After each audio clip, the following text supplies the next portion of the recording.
xin hăm ca suy dầu cần răng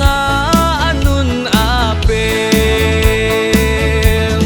thằng thân lâu thay lâu kanun nak sunga van khori bangin apak quay theo asi dài hâm môi sắc in cả tháng tha xin đình hallelujah tin cả tháng tha tình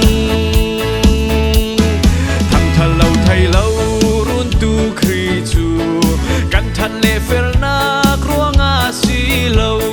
thì sen thiêng lim ra ra kan ni chu van min hak in kan môi son thằng thân lâu thay lâu kanun nak sunga van khori bangin apak quay theo asi dài hâm môi sắc in cả tháng tha xin đình hallelujah tin cả tháng tha tình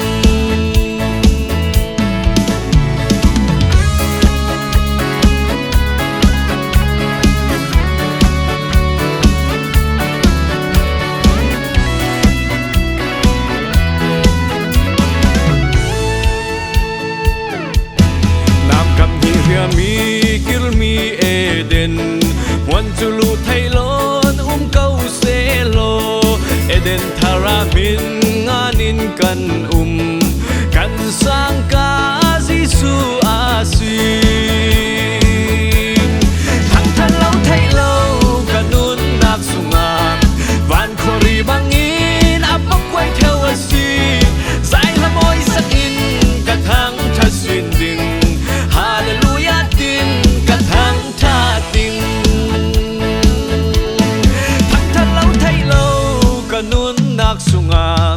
van khori bangin